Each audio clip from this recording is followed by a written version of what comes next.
Hi friends, welcome to stunning moms. ಬನ್ನಿ, ಈ ದಿನ ನಾವು ಡೈಲಿ ಯೂಸಿಂಗ್ ನಂಬರ್ಸ್ ಅಂತಂದರೆ ನಮ್ಮ ದಿನನಿತ್ಯದಲ್ಲಿ ನಾವು ಹೆಚ್ಚು ಸಲ ಬಳಸುವಂತಹ ಅಂಕಿಗಳನ್ನು, ಸಂಖ್ಯೆಗಳನ್ನು ಯಾವ ರೀತಿಯಾಗಿ ಕನ್ನಡದಲ್ಲಿರೋದನ್ನು ಇಂಗ್ಲೀಷಲ್ಲಿ ಅಥವಾ ಇಂಗ್ಲೀಷಲ್ಲಿರೋದನ್ನು ಕನ್ನಡದಲ್ಲಿ ಯಾವ ರೀತಿಯಾಗಿ ಹೇಳೋದು ಅಂತ ಹೇಳ್ಬಿಟ್ಟು ನೋಡೋಣ. ಬನ್ನಿ ಫ್ರೆಂಡ್ಸ್, ಈ ಒಂದು ನಂಬರ್ಸ್ ನಮಗೆ ಜಾಸ್ತಿ ಯಾವಾಗ ಯೂಸ್ ಆಗುತ್ತೆ ಅಂತ ಅಂದರೆ ವ್ಯಾವಹಾರಿಕ ಒಂದು ಲೆಕ್ಕಾಚಾರದಲ್ಲಿ. ಅಂತಂದರೆ ನಾವು ಅಂಗಡಿಗಳಿಗೆ ಹೋದಾಗ ಅಲ್ಲಿ ಅವರು 20 ರೂಪೀಸ್ ಆಯಿತು ಕೊಡಿ ಅಂದರೆ 20 ಅಂತ ಅಂದರೆ ಸಡನ್ನಾಗಿ 20 ಅಥವಾ 50 ರೂಪಾಯಿ ಆಗಿದೆ, 50 ಅಂದ ತಕ್ಷಣ 50. ಸೊ ಅದೆಲ್ಲ ಮಗು ಈಸಿಯಾಗಿ ಅರ್ಥ ಮಾಡ್ಕೊಳಕ್ಕೋಸ್ಕರ ಈ ಒಂದು ವಿಡಿಯೋನ ಹೇಳಿದ್ದೀನಿ. ಇಲ್ಲಿ ನೋಡಿ, 10 10 10 10 10 10 20 20 20 20 30 30 40 40 50 50 60 60 60.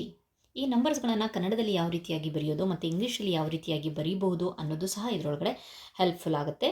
70 70 70 80 80 80 90 90 100 100 100.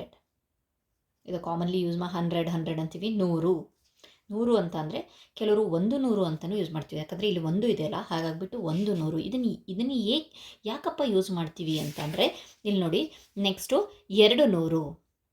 ನಾವು ಮಾತಾಡ್ತಿರುವಾಗ 200 ಅಂತ ಹೇಳ್ತೀವಿ, ಆದರೆ ನಾವು ಬರವಣಿಗೆಯಲ್ಲಿ 200. 200 200 300 300 300. 100 ಅಂದರೆ 100, 300.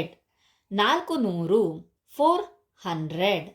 500 500. 600 600. 700 700. ಆಡು ಭಾಷೆಯಲ್ಲಿ ನಾವು 600 500 500 600 700 ಅಂತ ಎಲ್ಲ ಹೇಳ್ತೀವಿ. ಸೊ ಆದರೆ ನಾವು ಬರೀತಿರುವಾಗ ನಾವು ಈ ರೀತಿಯಾಗಿ ಬರೆಯೋದು. 700 700 700. 800 800 800. 900 900. 1000 ಅಥವಾ 1000 1000.